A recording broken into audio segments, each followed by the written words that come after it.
আজকে আমি viral Maggi বানাবো। ম্যাগি বানানোর জন্য নিয়ে নিয়েছি টমেটো আর একটি পেঁয়াজ। এইগুলোকে ভালো করে ধুয়ে নেব। টমেটোগুলোকে আমি মিক্সারে কুচি করে নেব। একইভাবে পেঁয়াজটাকে কুচি করে নেব।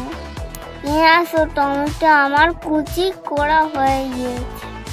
এবার আমি উনুনটা ধরিয়ে নেব। উনুনে আবার কড়াইটা বসিয়ে দেব। কড়াইতে জল দিয়ে দেবো।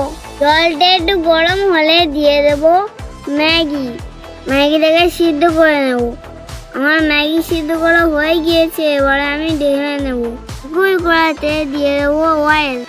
এখানে আমি ম্যাগি করার জন্য সাদা অয়েল ইউজ করছি। এবারে দিয়ে দেবো পেঁয়াজ কুচি। এবারে দিয়ে দেবো টমেটো কুচি। পেঁয়াজ ও টমেটোটাকে ভালো করে নিয়ে নেব। কিছুক্ষণ অপেক্ষা করবো পেঁয়াজ আর টমেটোটা ভালোভাবে সিদ্ধ করে আসার জন্য। এবারে আমি অ্যাড করবো পরিমাণ মতন লবণ, দিয়ে দেবো পরিমাণ মতন হলুদের গুঁড়ো, আর দিয়ে দেবো লঙ্কার গুঁড়ো। এবারে আমি এতে অ্যাড করবো ম্যাগি মশলা, যেটা ম্যাগির নুডলস প্যাকেটে ছিল। এবারে দিয়ে দেবো টমেটো সস। এবারে দিয়ে দেবো সর্ষের সস। এই সমস্ত উপকরণগুলোকে মিক্স করবো। অল্প পরিমাণে একটু জল দিয়ে দেবো। সিদ্ধ করে রাখা ম্যাগির নুডলস চাইতে দিয়ে দেবো। ম্যাগিটাকে ভালো করে মশলার সাথে মিক্স করবো। আমার ভাইরাল ম্যাগি নুডলসটা তৈরি হয়ে গিয়েছে। চলো টেস্ট করে দেখা যাক।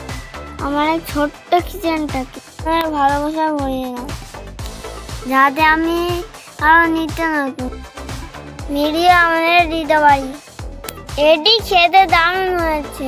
আপনারা একটি লাইক ও সাবস্ক্রাইব করে আমার পাশে থাকবেন। ততক্ষণ খুশি থেকেও ভালো থেকে আল্লাহ হাফিজ।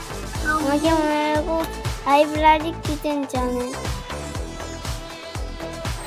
আলুর পকোড়া বানানোর জন্য আগে আলুগুলোকে ছিলে নেব। তারপর লম্বা লম্বা সাইজ করে আলুগুলোকে কেটে নেব। আর একটু সরু করে লম্বা সাইজ দেবো। এবারে সমস্ত আলুগুলোকে কেটে নেব। এবার আমি উনুনটা ধরিয়ে নেব। উনুনে কড়াইটা বসিয়ে দেবো। এতে জল দিয়ে দেবো সমস্ত আলুগুলো সিদ্ধ হওয়ার জন্য। একটু পরিমাণে লবণ দিয়ে দেবো। আলু সিদ্ধ রেডি। এবার আমি তুলে নেব। এবার আমি সিদ্ধ করে আলুতে অ্যাড করবো লবণ, লঙ্কার গুঁড়ো, হলুদের গুঁড়ো, অল্প একটু অয়েল, 1 চামচ ময়দা। এবারে আমি তেলে একে একে সমস্তটা ছেড়ে দেবো। আলুর ফ্রেঞ্চ ফ্রাই যদি মা বানিয়ে দিত তাহলে ডবল মজাই এসে যেত। আমার পকোড়া বানানো রেডি। 2 ভাইয়ের জন্য লাইক এবং সাবস্ক্রাইব।